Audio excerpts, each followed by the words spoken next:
Big up everyone. What is happening? Back again, Liverpool Prophet. Back again with another live. Hope you are all well. Hope you are all doing good, people. Hope everyone is well in the building. Big up to you all. Big up, big up, big up. Big up everyone. The break's finally over. The break is finally over.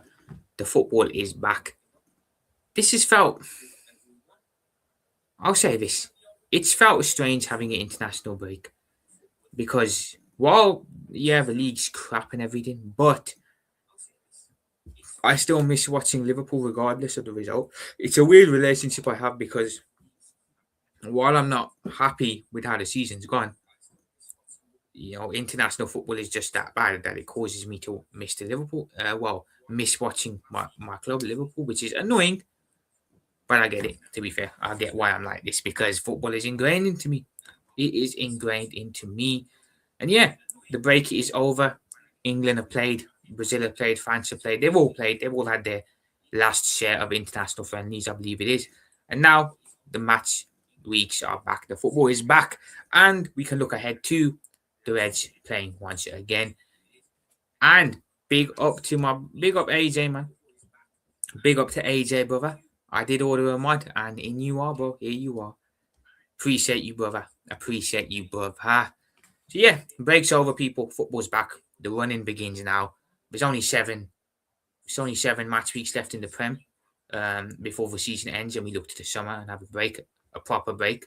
But yeah, so we kick off back. Well, we kick back off into action tomorrow against Manchester City in the FA Cup. What a game to come back to, right? The biggest game in English football for the last 8-9 years. This has been what a game to come back to. Manchester City versus Liverpool at the Etihad. So yeah, man. How's everyone? Before we get into talking about that, how's everyone liked the international break? How's everyone felt about it? Has everyone liked it? Has everyone liked having a little bit of time off from watching the club football and watching some international football? Maybe personally, for me, I've said it before. I don't have any interest in international football.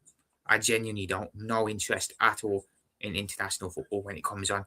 So for me, when international breaks are on, I struggle. I struggle because I don't have much to do and I don't have much to watch. I'd rather just watch Liverpool regardless of the result. At least I'm watching something I like, you know what I'm saying? And something I love. I don't have no affiliation to England, to Brazil, to France, all these international nations when they play international friendlies. I don't. I hate it. I have to be totally honest. AJ, yeah, you hate it as well. It's pointless for me. It is pointless, genuinely. I said it before and I'll say it again. These international games, we shouldn't have them during the season. We should just be able to play a full season. If players need a break, I think, personally, you should have the break at Christmas time for a while, a short period. But all the international games, in my opinion, should be played before the season starts. So maybe start the season a bit later, rather than starting it in late August. Maybe push it back and then have all the international matches played and done before then, so we can just look ahead to the season and play week in, week out. Thank God, I've got the Arsenal women's to watch. Oh yeah, AJ, I know you watch women's football quite a bit, boss. At least you've had something to watch, man. I'm glad you've had something. Bro. I can happily watch tournaments, but friendlies are bullshit. Yeah, they're pointless. Tournaments are different, like a World Cup, that's different. A Euros, that's different because that's actually exciting. Seeing who's going to win it, who's going to do well, who's going to perform, who's going to underperform, who comes out victorious, who comes out as the losers. That's actually entertaining, but an international friendly, no, not for me, man. So I don't enjoy international breaks. I genuinely don't. Like I said, I struggle with them a lot. It's just BS. Total and utter BS. Now, I think for Liverpool, the break actually came at a good time, ironically, because before the break, we were very hit and miss. How do you beat Galatasaray 4-0 and then lose to Brighton 2-1? How do you beat West Ham 5-2 and then draw to Tottenham 1-1? It's very, very strange. It's very, very strange. I'll say that. We were very hit and miss before the break. One game you win, one game you draw, another game you lose. That can't continue now. Now that we're in the running, we are in the running. Performances have to be consistent. Results have to be consistent. Can't be doing hit and miss shit where you draw against Tottenham, you lose to Wolves. lose to Brighton. That's not going to cut it in this running. We're in a position where we're in danger of not making top five. We're in danger of not making top five and qualifying for the UCL, which would be crazy considering what the money we spent in the summer and where we expect it to be. And we've got a difficult running coming up, people. We've got a very difficult running coming up, which I'm not looking forward to. Like I said, I felt we had our easy games before the break. Tottenham at home with the injuries they had, with the situation they're in, should be 3 points, really. You know what I'm saying? Wolves away should be 3 points. Brighton away should, on paper, be 3 points. And we dropped points in all of those games. Two of them were relegation candidates. Well, Wolves have gone down. It's Tottenham 50-50 whether they go down or not. But oh man, what a season! What a season it's been. And when I say what a season, I mean that in a sarcastic way. Now after the break, you go into the game against Manchester City away. So we play City away tomorrow, right? At the Etihad. From there, you go straight into the first leg against Paris Saint-Germain away at the Parc des Princes.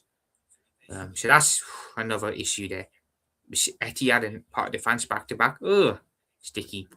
You then have the Fulham game at home, so we play Fulham at home, which is not an easy game. Fulham have caused us issues, the last couple of times they've come to Anfield. And that's in between both Paris Saint-Germain legs as well. Then the second leg against Paris Saint-Germain. And then after the second leg against Paris Saint-Germain, you got the first Merseyside derby at the new ground, the Hill Dickinson Stadium. Whew, it's dark. AJ, thank you so much, brother. I appreciate that a lot. Thank you, AJ. Big up Andre, brother. Big up to Andre. Hope you are well, my bro. Big game tomorrow. I don't know how I feel. It is what it is, Andre. I'm at a point now where I'm like, how do I say it? People always say to me, how do you stay so calm? I get messages on Instagram constantly from people saying, why are you never ranting? Why are you never angry? Why are you always so calm when you watch the games? Why are you always so calm in match reactions? Why are you always so calm discussing Liverpool when we're in the state that we're in? And the answer is really, really easy to me. I'm used to it. I've had a whole season watching this. I've been watching this from September up until now. Well, if you want to go further back, we just started at the end. Since the Carabao Cup final against Newcastle last season, this has been going on. So I'm accustomed to it. When I turn on the television every weekend or every week to watch Liverpool, I know what I'm going to see. What's the point getting angry at someone when you've been seeing it week in, week out? If you ask me, I think it's pointless getting mad at it. So I don't get mad. But I'm not that type of fan to rant, to rage. I like to look at things objectively. I like to look at things in a calm, rational way. That's just who I am. You'll never see me rant. You'll never see me start saying, this, that, fuck you. I'm just not that guy. I'm not that type of man. That's not the type of fan I am. People I know are like that, and that's their personality, so fair play to them. That's just the way they are. But that's not me, if you know what I'm saying. I could never really do that because I just don't see the point. You know what I'm saying? Big up to Andre, of course. Athletic snatched our guy. What a steal for them profit. Oh, Andre, bro. Andre, brother. Edison is a player that I really wanted. He would have been a perfect DM for us. Brazilian as well. He's a Brazilian. Fabinho is a Brazilian. I love a Brazilian player. The flair that they have. We were looking at him back in 2023. We were looking at him summer of 2024. And we just let him go to Atletico Madrid. For fuck's sake. He would have been a perfect DM for us to come in, slot in. You see the pun that I used there? He would have just come in, fit into the team well. Perfect DM. And we've let that slip under our fingers. That's annoying, Andre. But Atletico Madrid have got a quality player there. They've got a very good player. Facts. Watching this team, you can tell what type of game it will be winning. Exactly, Andre. Like I said, I'm accustomed to this. I'm accustomed to it. I've been watching it for so long. I know when I turn the television on, I know how Liverpool are going to play. I know what to expect. That's why I'm the way I am. That's why I don't rant. That's why I don't rage. That's why I don't. I just don't get mad. I don't scream. I don't shout because it's just not who I am as a person. I'm saying I like to look at things in a calm, collective manner. That's just the way I am. That's just the way I am, man. I pray to God we don't pay that ridiculous fee for Anthony Gordon. I don't think Andre. I don't think there's anything to those Anthony Gordon rumors, man. They're BS. The guy played for Everton, but I doubt we'll ever go and get a player who played for Everton in. I doubt it. Plus, I don't think he's good enough anyway. Is he really an upgrade on Gakpo? I don't think so. Lookahead rumors heating up. Feel like we link to him every summer. Yeah, bro. That's another one we always link to, but nothing ever happens with. But for me, the key positions are a centre back, a DM, a left winger, and a right winger, and potentially a squad midfielder as well. So 5 signings. They don't have to be nothing wow flash, but players that can come in and do a decent job. You know what I'm saying? Those are the 5 key areas. Big up Wahaha, man. Man said Profitino, you know. What a name. Big up yourself, Wahaha. Big up. Big up. Oh, wow. I'm on 700 subs, chat. That is mad. Big up to everyone who has subbed. Big up to every single person who has subbed. Thank you a lot, everyone. I appreciate that a lot. 700 subs. I'm very, very glad that I've hit that number. And that's all thanks to you guys. So thank you, Wahaha, for letting me know that, because I had no idea. Last time I checked, I was on 695. Big up to everyone, man. Thank you so much, everyone. Big up to Nighttime Kid, the legend himself. Big up yourself, brother. And do sub to Wahaha, of course, man. I'll pin your link there. I'll pin that comment from AJ. Make sure you sub to Wahaha. My club should get Mohamed Ashford or Trafford. Well, look, if Tottenham come with a reasonable fee, I'm sure Liverpool will be willing to listen. And I'm sure City will probably be willing to listen as well for Trafford. If you want them Nighttime Kid, put a reasonable fee in. That will make the clubs look and actually want to negotiate. AJ, you're too expensive to be ordered. You're too what the fuck? All right, Nighttime Kid, whatever that means. You're too expensive to be ordered and that. 35 million for Mohamed Ashford, not a bad fee to be fair. I'm sure if Tottenham went with that money to Liverpool, Liverpool would actually want to listen or be willing to listen. So yeah. I think he ends up going out alone. Nighttime Kid, I'll be honest. I think in the summer, I think the club might loan him out. Maybe back to La Liga, maybe somewhere else. So he can learn his trade a bit and develop a bit more and actually get regular game time. That's what I think will happen with Mohamed Ashford, personally. But the football's back, guys, which is great to see at last. We are back with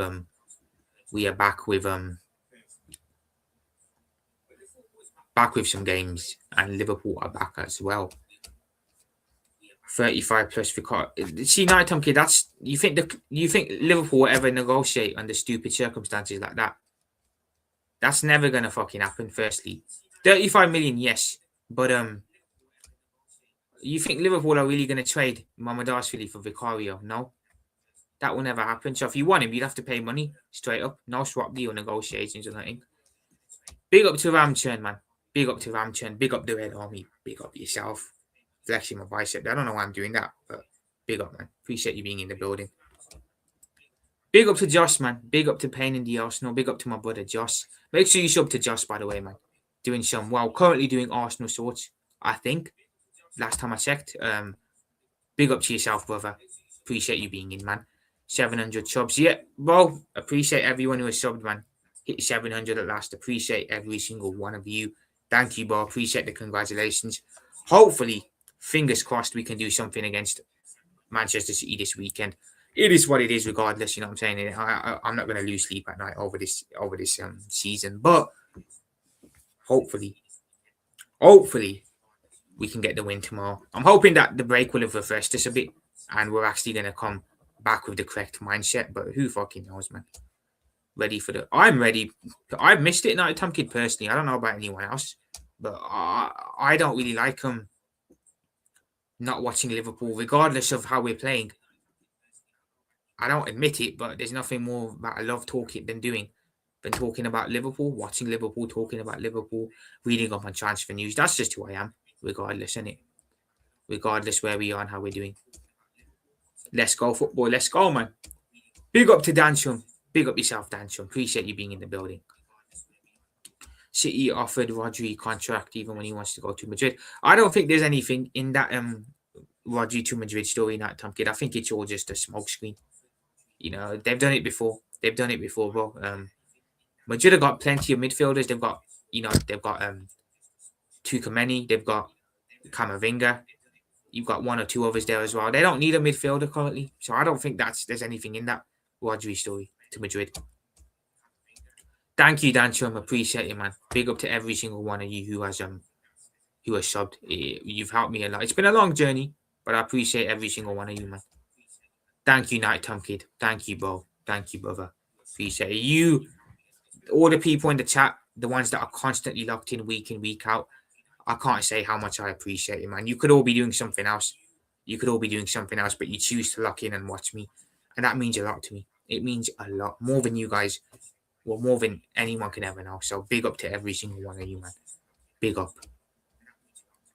Mate, they need midfield. Do they? Maybe I'm wrong there. Night Kid. I don't watch Madrid week in, week out. I don't know what they need in it. So you can enlighten me on that one, Bob. Hope Mohamed Arsfili has his best ever Liverpool game tomorrow. Fingers crossed. Look, Ramchan, with Alisson out for most of the season now, we know the manager said most likely he misses the rest of the season. He might be back for that final game against Brentford, but I doubt it. So he's not going to play until next season, most likely. This is an opportunity for Mohamed Arsfili. Of course, we don't want Ali injured. We want him to play. But it's an opportunity for Mohamed Arsfili. He can now maybe prove himself with this one again. The games you've got coming up, Old Trafford, Chelsea, Aston Villa, Everton. These are big games, and if he can put in decent performances away at these grounds and help us out, it'll do well on his resume. It will definitely do well. Bellingham alone. I don't rate Bellingham, Night Tom Kid, personally.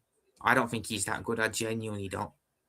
I think he's incredibly overrated, but big up AJ for putting Josh's link in. Make sure you are sub to Josh, people. I've pinned the link as well, or pinned the comment, should I say. AJ, thank you, brother. Thank you, brother. I didn't even realize I'd hit 700 subs until Wahaha let me know. I was on 695 last time I checked, and yeah, that's another milestone ticked off, people, and I appreciate that. Big up to you all. They need defenders also, to be honest. AJ, you seen what I said about you? This is what he said about you, AJ. This is what AJ said about you. This is what Night Tom Kid said about you. AJ, you're too expensive to be ordered, which is crazy. But yeah, whatever that means. I think he's overrated. So his good game is overlooked. Yeah, fair enough, Night Tom Kid. Fair enough. I personally think there's better midfielders out there than Jude Bellingham, man. I think there's a couple of names that I think are better than him that you guys will look at me sideways and think, huh? How can you say that? Mohamed Oh, man. Mohamed Arsfili knows how to defend Kvaratskhelia against Paris Saint-Germain, both Georgians. Maybe, man. Maybe. You remember that the only reason we didn't get smoked against PSG last season was because of Ali's all-time performance that you put in. I'm not too confident now going into that leg with him not around. No, Kvaratskhelia is brilliant, Night Tom Kid. I was on about Bellingham. Kvaratskhelia is a baller. You'll never see me arguing against that. He's brilliant. I was talking about Bellingham being overrated. I was talking about Jude Bellingham being overrated. But like I said, guys, the running's here now. You know, the running is here. This is a big week for us, because this is a week where you could see us go, or you could see us crash out of the Champions League and the FA Cup. We could advance. It could be a great week, or it could be a very bad week, depending on what happens. Going away to the Etihad and then going away to the Parc de France back to back is a problem. It's a problem. It can be very, very detrimental and an issue, because I don't necessarily trust us still. Because I'll be honest, the international breaks this season, people. There's been 3. There was one in September. There was one in October, November. They didn't do nothing last time around. You know, we had an international break. We came back after it and we looked just as bad. You know what I'm saying? So they don't do nothing. They're meant to energize us. They're meant to get the team, whatever's wrong with the team, fix it up in the break and then go again. It doesn't do that for us. It doesn't. So I'm hoping this time around is different, but I don't expect much to change personally, guys. I really don't. Ram was saying Mamadashvili knows Kvaratskhelia, so I'm saying he can't know everything about him. Yeah, obviously. They know, I say they know a bit about each other because obviously they're both Georgian. They probably both play with each other for the national team. But they're not going to know everything about each other because international duty only comes around so often in the season. You know what I'm saying? So, yeah, Night Tom Kid, he knows him, but he won't know everything about him. Washing my hair and typing is hard, so I'm going to misspell things. No problem, Night Tom Kid, bro. That's dedication, bro. Man's washing his hair and he's still tuned in to watch. Big him up, bro. Legend in the chat, Night Tom Kid. Big up yourself, bro. I'm saying, man said he's washing his hair and watching at the same time. That is true dedication. Big up, bro. Big up, big up, big up. But yeah, guys, you seen Mbappe. You seen Mbappe Dictatovich, our class. Mbappe Dictatovich. I'm not sure what that one means. Not Tom Kid. You just said a minute ago you were gonna misspell things, so I think that might be misspelled there. That may just be misspelled. But City Liverpool, people. City Liverpool. This is the game, isn't it? This is just the game. Since 2018 till now, this is, in my opinion, been the biggest game in England, and it's been a very, very good and interesting battle. You used to have Pep versus Klopp, the two different styles of football. You had Pep and his possession-based football. You had Klopp and his all-out heavy metal rock and roll football. The title races that we had against each other, very, very, very thrilling. For me, this is just it's the game. It still is the game now. You know what I'm saying? It's still the game for me of England when Liverpool and City play each other because of what's happened down the years. It's the one I look out for. Well, it's one of the ones. The two I look out for mainly when fixture list releases. I look for the Manchester United game home and away, and I look for the Everton game home and away. After that, maybe I'll have a look for City home and away as well, like I said. But yeah, that's it really. Obviously now Jurgen is no longer around. There is Slot here in the dugout, and you still got Pep at City. But let's be honest, both teams are a sell of what they used to be. We're a sell of what we used to be under Jurgen. City are a sell of what they used to be under Pep, and Pep is a sell of himself as a manager as well. I look at City this season. On paper, they're having a good season because they sat second, but when you really watch them, the football they're playing isn't typical of a Guardiola team no more. For me, they look a lot more of a pragmatic side now, a bit more defensively resolute and solid. Pep doesn't really have that bite no more. He doesn't have that fire in his belly. Look, we're much worse than them in the league this season. Our season has been 10 times worse than theirs. They had a very, very bad year last year. They've rebuilt in the summer, gone again this year. League positions improved massively. In a semi-title race, you can say they are in a title race to an extent. As for us, it's the complete opposite. But I stand by it. I still don't think they're a great team compared to what they were back in 2018 or down the years. They're not that team no more. They're not that same City side that are just ruthless, relentless, with a relentless manager as well. So I feel like they're a seller themselves. Pep, in my opinion, is, I don't want to say washed because I think that's incredibly harsh for a manager of his standard.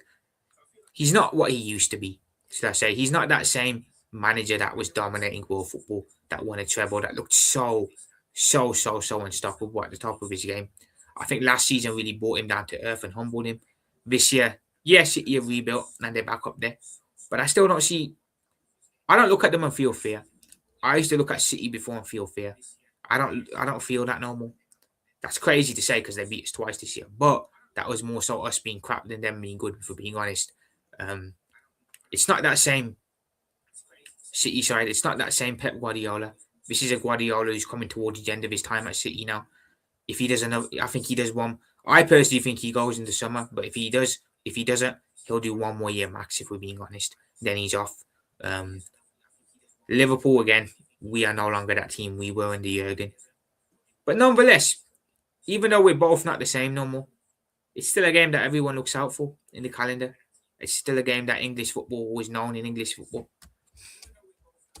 Both City and Liverpool 4-3-3. We must march on their midfield. Rodri, Silva and Cherky, and look for a draw till penalties. We need to try and win, Ramcha. I'll be honest. I want to see. Extra time is not a good idea, especially when you got PSG on Tuesday night. You don't want to be playing extra time tomorrow. The last thing we want to do is play extra time. So for me, I want to get the win in regular time. That's what I want. Because you could play extra time that shatters players, and then we're fucked going into the PSG game. But I hear what you mean, Ramchan. I do hear what you mean. I do indeed. You need to win because you knock City out. The FA Cup is yours to lose. I agree to an extent. I agree to an extent on that. I agree to an extent. Let's not forget, guys. City are going to have their tail up, aren't they? They just can't. Well, before the break, should I say, they beat Arsenal in the Carabao Cup final. Or dominated Arsenal, really. Won the cup. Pep got the winning feeling back. I didn't have that last season because they went trophyless. He's got it back. I'd imagine Pep will have some sort of reignition now, maybe. I'd imagine City are going to be spurred on a bit as well after having won that, because now they got an FA Cup game, and that's another opportunity for them to win something. They got the Carabao Cup wrapped up. They're out of the Champions League, but they're still in the FA Cup, and they're still in the league. I don't think they'll win the league personally, but they're still in the title race. And the FA Cup, Pep, I think, and the City players will definitely look at this as another opportunity to win another trophy. If it is going to be his last season, then I'd imagine they'll take it seriously because they want to send Pep out with some silverware. 11 likes. Big up to everyone who has liked. Big up to every single person who has liked. Appreciate that, man. 11 likes. We'll take that any day of the week. But yeah, the break has to have refreshed Liverpool. I can't see a world where it hasn't refreshed us, because look at how good our players looked on international duty.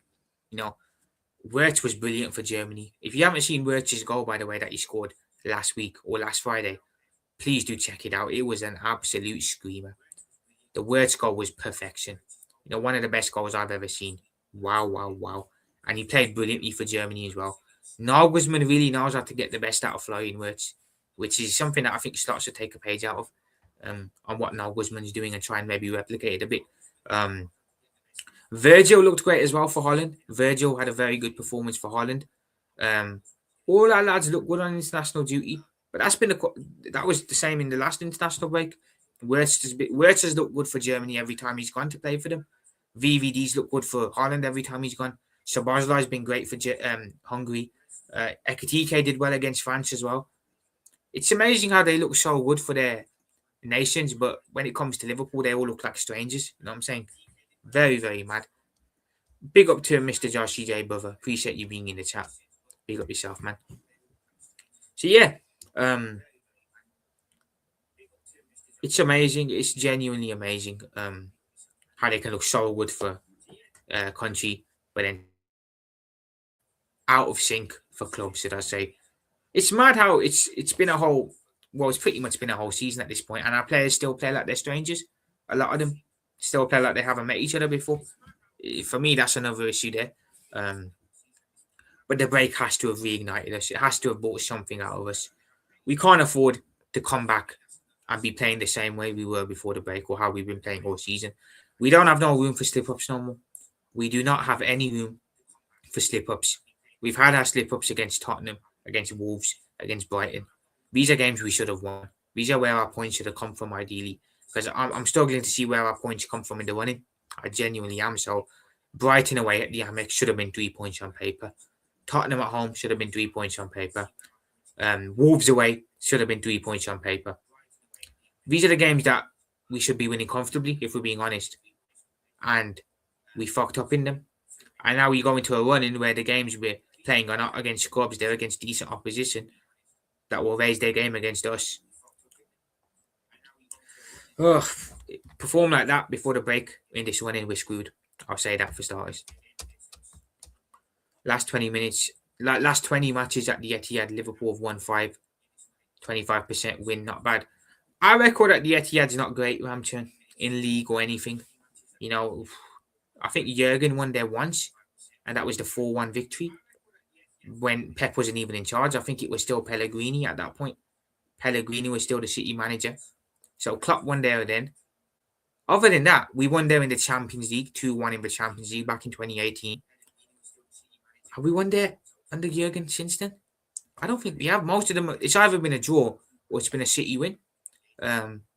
Slot won there last season. Last season was surprising because we actually went to the Etihad and won with a convincing performance. But other than that, we don't win at the Etihad much. We genuinely don't. A lot of draws.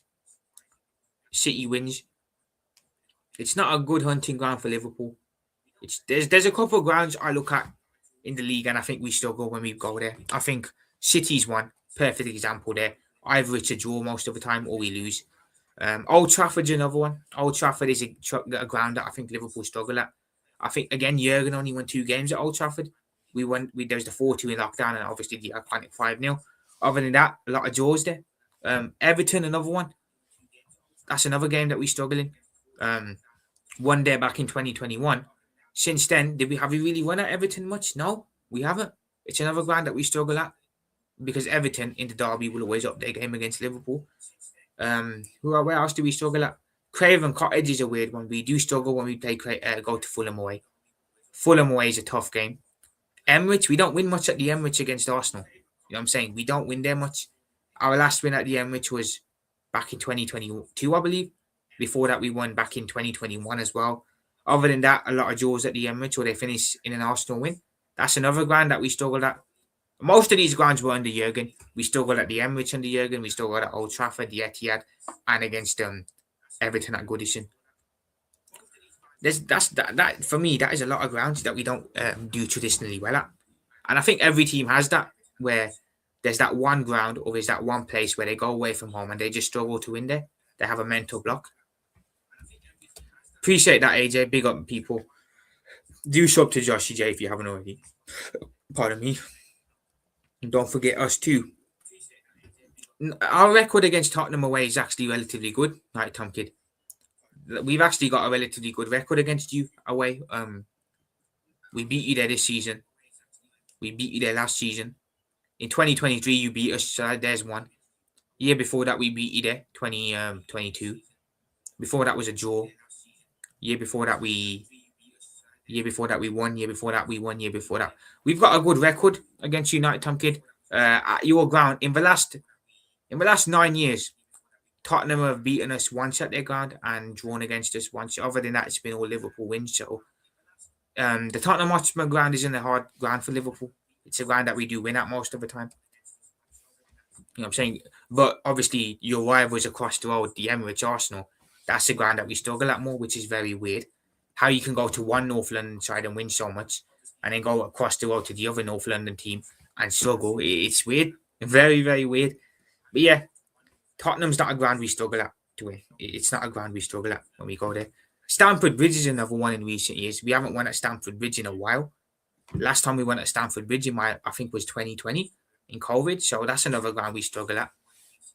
A couple of grounds where Liverpool haven't gotten a win at in a while, which isn't great. The last win at United was in 2021 away from home. The last win at the Emirates was in 2022. The last win at Chelsea was in 2020. The last win at City was last year, to be fair. So we'll discount them. That's not a great record for us, people. When you look at it, that's not a great record to have. You know, but yeah. Ramchan, sorry, I went a bit off topic there. Yeah, our record at the Etihad isn't great. But hopefully we can change that this weekend and get a victory there. Hopefully, fingers crossed. Fingers crossed. We've got Everton away coming up, guys, in a couple of weeks. You've got Manchester United away coming up. We've got Chelsea at home coming up, which is going to be the biggest mid-off ever. I can just tell you that now. Villa away. Palace at home. Palace. You know what? It's funny how I just said the word Palace and Nighttime Kid put a comment in there. Palace is another team, Nighttime Kid, correct, that we struggle against. You know, we haven't beaten Palace for a while. You know, they beat us in the Community Shield at the beginning of the year, beat us in the league 2-1 at the Selhurst Park, beat us in the Carabao Cup 3-0. You're correct, Nighttime Kid. Palace is another team. And then last season on the final day against Crystal Palace, we didn't win either. So that's another team that we struggle against. Indeed. But yeah, we've got to play Palace again in a couple of weeks' time at Anfield. Am I confident for that one? Not really, considering our recent record against them. You know, you got Fulham away. The Fulham game being in between the Paris Saint-Germain games is, for me, that just, I don't know about that. Because Fulham themselves is not an easy, they're no pushovers. So you play Paris Saint-Germain, Fulham, and then Paris Saint-Germain again. Ugh. Not great. You know, I'm going away to Villa Park, not great. Brentford on the final day. Brentford is our final game of the season. I don't expect that to be an easy one either. I think you beat them. you talking about Crystal Palace? I don't know, man. We should beat them on paper because they've lost a lot in January. But who knows, Rams? Night Tom Kid. There's a lot of teams we should have beaten this season. We didn't beat Burnley at home, remember? Didn't beat Burnley at home. Didn't beat Tottenham at home. Didn't beat Wolves away. These are all games we should have won as well. It's not confirmed Isak can be involved as a sub. Yes, Ramchain, that reminds me. I'm going to come on to that in a minute. Yo, big up to my brother Indian Scouser. Big up to my brother Indian Scouser. Lads, me and Indian Scouser did do a show yesterday where we ranked the current Liverpool squad, determined who we thought is world class, who we think's got potential, who we think's good, who we think's average, and who's not good enough. We then also ranked legends as well and caught heroes down the years at Liverpool on a tier list. Great show. Had to talk about Liverpool as well overall in the season. 2-hour show. Brilliant chat with Indian Scouser. So do check that out if you haven't done so. And make sure you sub to Indian Scouser as well, lads. Make sure you sub to my brother Indian Scouser. Big up yourself, brother. You'll never walk alone. If we can get Wirtz' international form for the City game, we can win with Ekatike.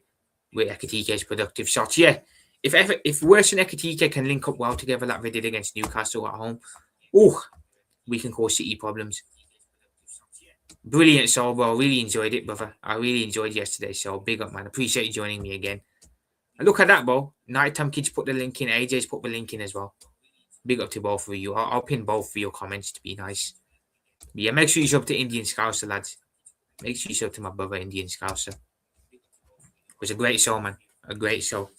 But yeah, on this comment, Ramchen, if I just bring it back up, it's not confirmed Isak can be involved as so. This is great news in my opinion. Alexander Isak being back and available for Liverpool is great. For me, a big reason why Ekatike has been Ekatike has had a bit of a dip recently is because he's been running to the ground and he's been unable, well, Slot has been unable to rotate him because no one's there. Now Isak's back. Granted, I don't think he comes straight back into the team. I think it's one of those where he gets eased back into it over the weeks. But he's back. Nonetheless, he's back and he's an option again. I don't think he starts the City game. Will he come on as a sub? Potentially, depending on how the game goes. But he should be available for Paris Saint-Germain. So if we need him for Paris Saint-Germain, great. Happy days. But having Isak back is a plus for me. Isak will have a big job to do next season with Mo going out the door. We're going to have to make up for those numbers, them goals. And I think Isak is the guy who was brought in to do that. So he now has to kick on. Alexander Isak now has to kick on at Liverpool and show everyone why we bought him and why we paid the money for him. And I'm hoping he can do that. Fingers crossed he does succeed. I think he will, but it's great to have him back. Great to have him back. Yeah, big up to the lads, man. Class guys, man. Big up Nighttime Kid and AJ. Big up to both of you. Is there anyone who would start Isak tomorrow? I think we all agree Ekatike should start, but is there anyone in the chat who would maybe start Isak? I don't think we would, and I don't think we should personally. I think we'd be crazy to do it, considering we just came back from a long injury. But is there anyone who thinks we should do it? Squad-wise, we're looking good, by the way, people. Injuries are looking good. Frimpong is another one. I thought Frimpong was injured. I thought he was going to be out for the remainder of the season or he was going to have another period on the bench. But he was in training today. The team videos that we saw on Instagram and everything, Frimpong was there with the lads in training, so he's available. I don't think Slot should start him, though, because considering he picked up a knock against Netherlands, or with Netherlands, sorry, for international duty, I wouldn't start him. I think if he plays and he gets injured, it could be an issue. A big issue, because then we won't have a right back available again. So I think we need to manage him carefully, because we know he's injury prone, and I feel like if he plays full 90, he's on the verge of getting injured again. So Slot is going to have to manage Frimpong carefully now for the running. Profit Quest, how long? I'm going to be live for about 20 minutes, AJ, another 25 minutes max, and then I'm going to head off. I'm not going to do too long. It is a Friday night. I have got a couple of things I want to watch on television, so another 25 minutes, AJ, and then I'm off. He played us. Yeah, he did, bro. He definitely played us, man. He definitely played us. But I'm glad that he's available and he's not injured, man, because could you imagine having him and Bradley out again, having no right back, and then having to play Szoboszlai there again, or having to play Curtis there again? I wouldn't want to see Dom there, and I wouldn't want to see Curtis there because again we're shoehorning them in. Oh man, but yeah, having Isak back is great, lads. It's a good boost, and hopefully it gives the squad a bit of a boost as well. Now I said this a couple of weeks ago, and I'll say it again. With Mohamed Salah's departure coming up now, could this maybe ignite the team a bit? Could this ignite the lads into thinking, okay, Mo's off in the summer, we want to send Mo off in the correct manner, the lesson that he deserves to go out in a certain way? Would this maybe ignite our team into saying, you know what, let's give our everything for Mo so we can send him off in the correct manner? Just like when Jurgen left, when Jurgen announced he was leaving, the team kicked on initially, had that bounce. Yes, it ran out towards the end, but it was there. The bounce was there. The will, the want to send Jurgen off correctly was there. Could we see something similar with Mo potentially, where all the lads up their game and they want to send him off properly? I hope so. I hope so. Because the legend deserves to go off in that way. We set too much legends off down the years in the wrong way, and it's not something I like. Steven Gerrard was sent off off the back of a 6-1 defeat against Stoke City in a year and no trophies. So that was shocking. A legend of his stature going out like that. Bobby Firmino was sent off in the wrong manner, in my opinion, as well. A season where we didn't win a trophy, didn't even qualify for the Champions League, finished in 5th. Bobby didn't get sent off in the correct way. Sadio, to be fair, I think Sadio got sent off in a decent way. You know, we did win a cup double, but it could have been more. I don't want history to repeat. Even Jurgen, we only won a League Cup in Jurgen's last year. We all wanted that league title. We all wanted Jurgen to win the league and bow out winning the league. It'll always haunt me that we never won the league in 23-24 in Jurgen's last year to send him off properly. So even that was underwhelming. We can't let history repeat itself with Salah. We can't. Salah has to be sent off in the correct manner, in the way he deserves. Bro, new Steven Gerrard in the game I play. Are you talking about FIFA? Are you talking about FIFA Night Time, kid? The Rat won the league and left to Spain. Yeah, Indian Scouser, bro. The Rat fucked off to Spain. And here's the thing, Indian Scouser, right, with Trent. I see people making excuses for Trent, but they won't make excuses for Coutinho. Now, Coutinho for me was a player that I really liked. He was my favourite player at the time for Liverpool. He's a player that I really liked and admired a lot. But let's be honest, Coutinho at least had a reason to want to leave. At the time, this was early 2028. This was early 2017. We weren't really challenging. We didn't know where we were headed under Jurgen. Obviously, what happened after, we couldn't have seen that. So at the time, Coutinho would have seen a team that was fighting for top 4, but not challenging and winning what he wanted to win. And he wanted to win ultimately in his career. So he actually had a reason for wanting to go, even though I don't agree with it and I'm not happy he left. At least he had a reason. Trent was playing in a Liverpool team that was set up to do well. You know what I'm saying? We wouldn't have seen what happened this season, obviously, but he was playing in a Liverpool team that had won stuff, and we will win stuff again in the future. I believe that. I really do. What is Trent's excuse, really? I want a new challenge. I mean, for me, it's just BS, man. We keep the same energy. Trent's a rat, Coutinho's a rat. I think they're both. Well, I don't really think Coutinho's a rat. I actually hold a soft spot for Phil, so I don't think he's a rat. But Trent, yeah, he can do one. He can do one, man. I'm going to flip if I get him in need. Oh, no, not FIFA. Okay. Trent, clamped, Doku, pause. No worries, AJ. No worries at all, bro. Gerrard just said the other day he did not want to leave Liverpool. It's just he wanted to play always, but Brendan didn't want to play him. He only left because of this. Imagine he said, Ramton, you know there was only a couple of months between Gerrard leaving and Klopp joining. Can you imagine Gerrard had done one more season? Can you imagine Stevie had done one more year? And we could have seen him under Jurgen. Even though it would have been short. Can you imagine just for a while having seen Gerrard and Klopp together? Or Steven Gerrard under you? That's the least he deserved. To at least play under a proper manager. The man played under Roy Hodgson. The man played under Brendan Rodgers. 2 managers who aren't great on paper. He deserved to play under Jurgen for at least a season. He played under Benitez, yes.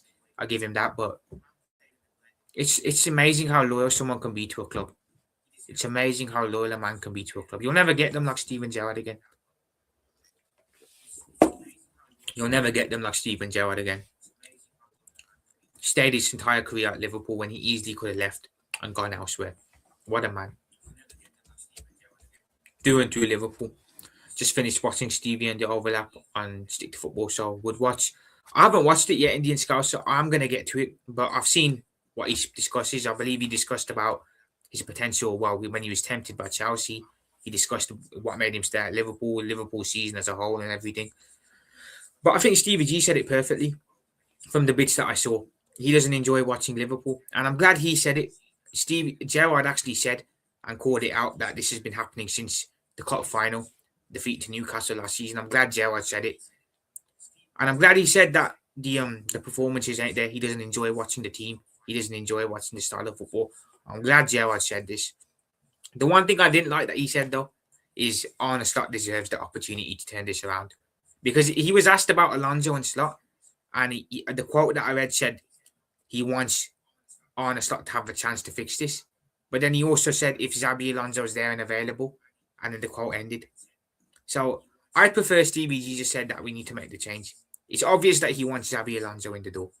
It's very, very evident that Steven Gerrard wants Xabi Alonso to be brought in the door and wants him as the next manager. Obviously, him and Xabi are very good friends. Were friends at Liverpool, still are now. He's obviously rooting for him. But I feel because of his connection to the club and everything, I feel like he doesn't really want to throw Slot under the bus. Hence why he's still protecting him to an extent. But from what I see from his body language, Gerrard is very much one of us. He's very much Slot out, and he very much wants Alonso in as well. So yeah, I'm glad Gerrard. When Gerrard speaks about Liverpool, most of the time I agree with what he says. Unlike with Kara, I don't really agree with what Kara says. I'll be honest. I think Kara says or talks a lot of rubbish when it comes to Liverpool. Gerrard, on the other hand, when he talks about Liverpool, I actually do listen because he talks some decent, says some decent points that I agree with. It's a bit like Gary Neville with Man United. When Gary Neville's discussing Manchester United, I think he talks to absolute rubbish. But when he's talking about Liverpool, I think he talks sense. When he talks about other clubs, I think he talks sense. Kara's the same. I don't think Kara's a good pundit, by the way. But when he talks about Liverpool, nonsense out his mouth. But you ask Kara his opinion on United, Arsenal, Chelsea. He actually says things I agree with. So it's amazing how these guys talk more sense when it comes to rival clubs than they do when they talk about their own clubs. And obviously we know why that is because of the bias they have, being ex-players to the clubs. But yeah, I'm going to watch that Gerrard on the overlap thing. It's been a while, and I'm surprised it's taken them this long to invite him on. He should have been invited on ages ago, really. But I'm going to give that a watch for sure. Definitely.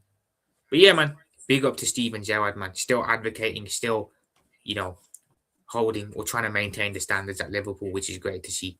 Big up him, man. But yeah, so guys, there's news on Alisson as well. Unfortunately, the news on Alisson is not great. Again, this is now the second time this season, and it's been confirmed by the touchline. If I just bring this up, as you can see right there, people, Alisson Becker is out until towards the end of the season. Fuck's sake. I watched the full Gerrard and the overlap. Yes, nice Ramchin. I'm going to definitely check that out tonight. Definitely. I'm going to watch that tonight. So Ali's out again. This is not good, man. This is not good. It's becoming an issue now, and I hate to say it, but it's becoming a bit of a problem. Every year, Ali picks up a knock that season missed 6-7 games in the season. Every game that happens, or every season that happens, should I say. This season, it's happened twice. He missed the period in November, early December because of injury. No, I mean late October, early November because of injuries. Now it's happened again. So he's had 2 injuries. I don't think he features again personally this year.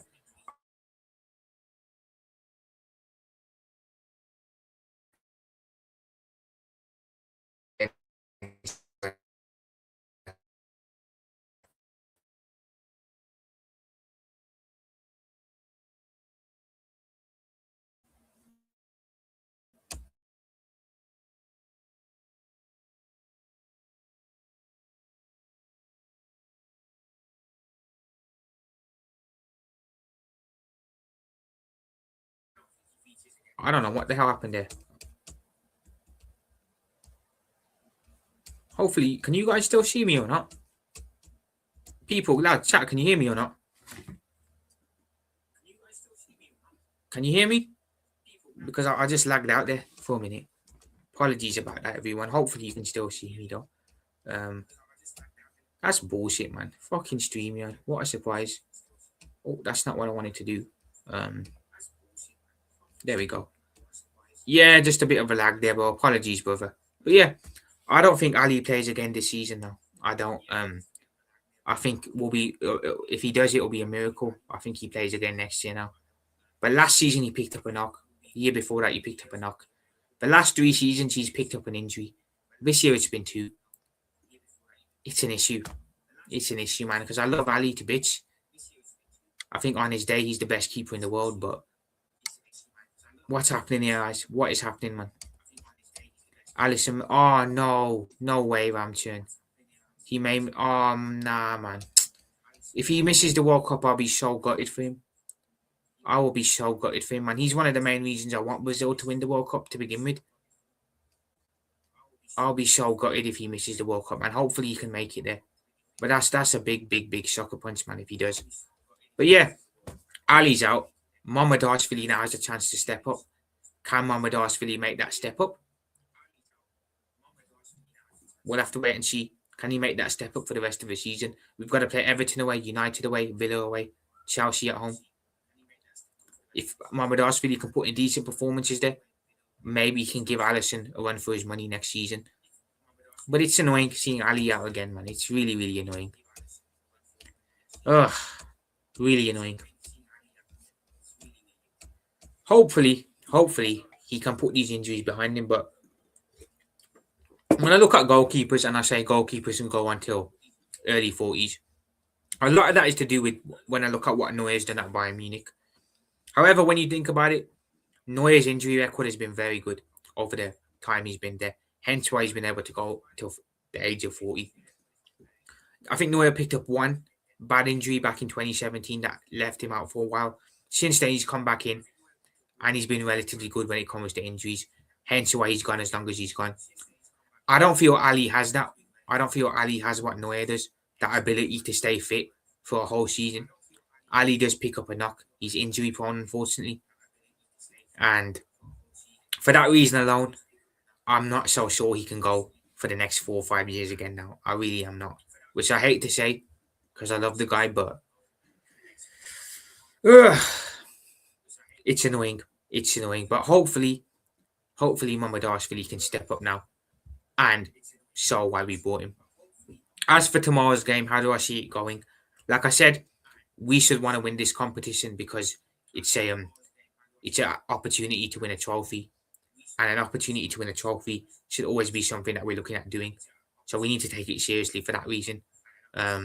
City, I think, will also take it seriously because they will have that. I think they'll have that fire in their belly after winning the Carabao Cup, and they'll want to win another trophy. Should make for a good game. I can see both teams going for this. The kickoff time is weird. 12:45 kickoff is very strange. It's a big game, the biggest game of the weekend in the FA Cup. I thought they'd put it on in the evening on a Saturday or on a Sunday. The fact this is a 12:45 game on a Saturday afternoon is very odd, but whatever, cool. Look, it's a big week, like I said. We could potentially exit the Champions League this week and the FA Cup, potentially. Or we could advance in both, depending on how that first leg against Paris Saint-Germain goes. You know what I'm saying? So it is what it is. It is what it is, man. I'm hoping the lads can put some consistency together, and then we can look forward and look ahead. Fingers crossed, but who knows? I trust Mamardashvili. Hopefully he can step up. Hopefully he can step up, man. AJ, another 10 minutes, bro. I'll be live for another 10 minutes, then I'm off. I'll go till probably 1 minute and an hour and 5 minutes, and then I'm off, bro. So not for too long. Big up to Abdul, brother. Appreciate you being in the building. Big up to LFC Sabre. Big up yourself, brother. Big up. Yeah, at the Etihad, I'm never confident. If this game was at Anfield, I'd be a lot more confident going into the game because we've got the home advantage. But over there, at the Etihad, you know, a ref decision will probably go their way as well if it comes to it, if it's VAR decision. Hopefully, the boys like I said, the breaks energised us, and we're ready to go now for the running. But who knows, man? Manchester City 1-0 first half, and the final score is 2-1 Liverpool. Like the last meeting at Anfield, that's my bet. 100 for 3. Fair enough, Ramton. Backing the team. I hear it. I hear it, brother. Backing the team. You got to back the team, I suppose. You have got to back the team, I guess. My prediction for the game. Well, I'll give you guys my starting 11 for the game, actually, people. I'll bring up the starting 11. I may as well bring it up before we head off, before I finish up. So, let's just get rid of that. This is my starting 11 for the game. As you can see, people, it's relatively it's a relatively strong side, which I think is what we have to do. No worries at all, AJ. No worries, bro. No worries, man. Another 10 minutes and I'm off. So this is the team I think we go with. I did do this in my I did put out a match preview for the game, people.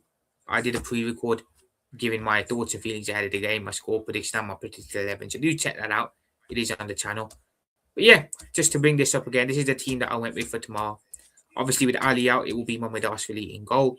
Hopefully, he can have a good performance and step up because this is going to be a tough game away at City. The right back position, I went with Jeremy Frimpong. No, sorry, I went with Joe Gomez. What am I on about? Reason being is because, like I said, Frimpong did pick up that little knock for the Netherlands. And I do feel if we do play him for a full 90, he's going to get injured. And if he gets injured, the likelihood is he's out for a while.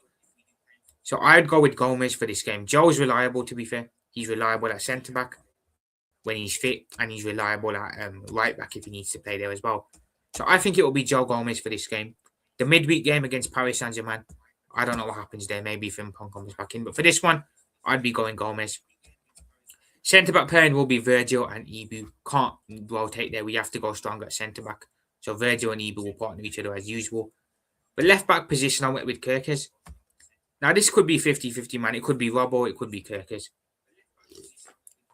Personally, with Robbo being the vice captain, I'm surprised he doesn't get much games.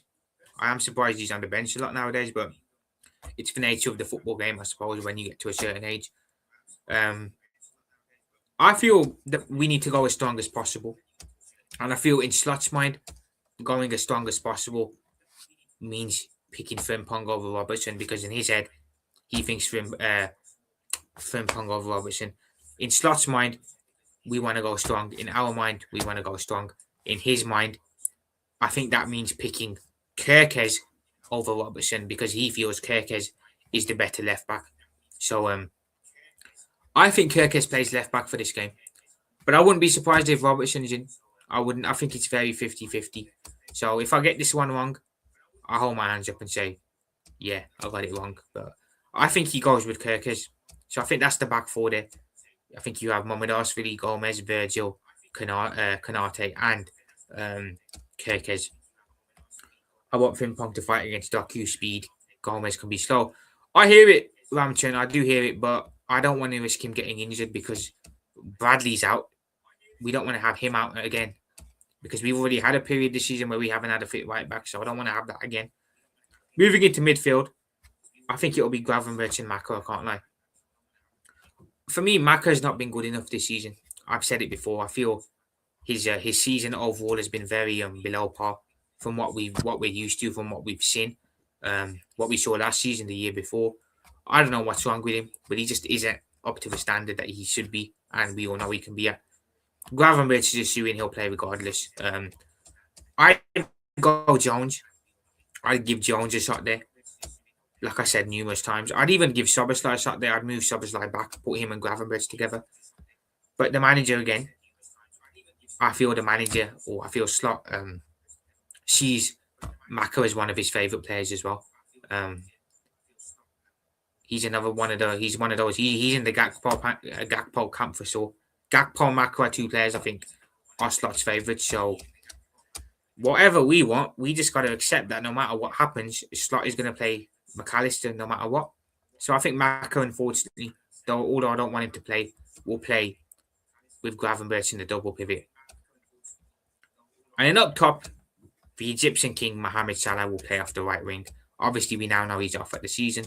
I said that I hope the boys get a bit of a boost now that they know he's off.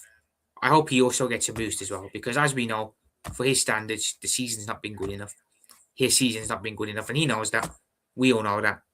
I'm hoping now that he knows he's off, he wants to go off in the correct manner, and he maybe we start seeing some glimpses of the old Mohamed Salah.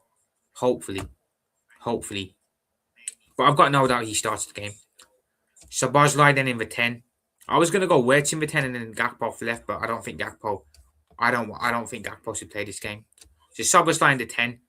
And again, no issue there. I'd rather Szoboszlai in the 10. I'd rather play Szoboszlai in the 10 than play him at right back where he's being shoehorned in. So I've got no issue with Dom playing centrally, creating. Off the left, I've gone with Wirtz. Big up Night Tom Kid on the other account, by the way. I don't want to play Gakpo, man. He's one of the one players that didn't have a great international break, which is mad to say because everyone else did. Wirtz's natural position is in the 10. He's not naturally a left winger, but he offers more for me off the left than Gakpo does. He gives us something new, and that's something we don't have with Gakpo. Gakpo is too predictable for me. So I'd go with Wirtz off the left in this game. And the last time we played City in the league, we actually played Wirtz off the left as well. Granted, we lost 3-0. But I want to see Wirtz off the left in this game. Honestly, ideally, you want to see Rio there. But that won't happen. So I think we see Florian Wirtz off the left wing. Up top as a striker, it'll be Ekitike again. Ekitike, well, Isak will be on the bench, but the manager ain't going to throw him in straight off. He's not going to throw Isak straight back into 11, or the 11, should I say, after the injury he had against Tottenham away earlier in the season. So I think Isak gets eased back into the team and maybe gets a start or two in a couple of weeks' time. But yeah, I feel Ekitike will be the one starting the game up top. That's a solid team on paper. That is a solid team on paper. Bar Alisson and bar Frimpong, that is pretty much our starting 11. Our fully fit starting 11, should I say. So I'm hoping that we can put in a display. I'm hoping we can put in a performance in advance. But that's the team. My score prediction for the game, I hope I'm wrong, but I have gone with a 2-1 Manchester City win. I feel they'll have too much for us, I can't lie. But I'm more than happy to be proven wrong. Benchmark, I agree, but the slot won't do that, Night Tom Kid. So I do my lineups based off of what slot will do, not based off of what I would do, because what I would do and what he would do are very different, two very different things. You know what I'm saying? But I'm more than happy to be proven wrong tomorrow. I'd love to see it tomorrow and we've won the game. I'll be over the moon. But I feel City win the game. I'm going with a 2-1 victory to City, unfortunately. But if I'm wrong, I'd love to be, hold my hands up and say it. I just think that I don't see much changing after this break, unfortunately. I feel we'll come back in a similar way. And that's not great when we have a run-in coming up like we do. So I'm going to go with a 2-1 Manchester City win. I do think it'll be a close game, though, regardless. Bench McAllister, put Wirtz in the middle and Gakpo. Why would you want to start Gakpo? Why would you want to start Cody Gakpo, man? That man is a weak link in our team whenever he starts. My semi-finalists, Liverpool, Southampton, West Ham versus Chelsea. Interesting. It'd be nice to advance and get Southampton in the next round. It'd be very nice, but it remains to be seen, people. That does remain to be seen. I'm just glad the football's back, man. And I can start doing match previews and everything and coming online discussing games. Fuck the international break, respectfully. Fuck it. But yeah, guys, I think that's it for me today, man. I can't lie. I will be back tomorrow for a watch long for the game. So stay tuned. I'll do a match reaction as well after the game. So stay tuned for that as well. Tomorrow, and then on Sunday we'll be discussing the aftermath of the game, whether we win or lose and what could be next. Monday we'll look ahead to PSG, and then Tuesday we'll have the PSG watch long. Monday I think I'll also have the match preview for the PSG game on Monday, match reaction and watch long on Tuesday, and then aftermath on Wednesday. So yeah, a very eventful week coming up, but I love it, man. It's more of a chance for me to get content than the content out there.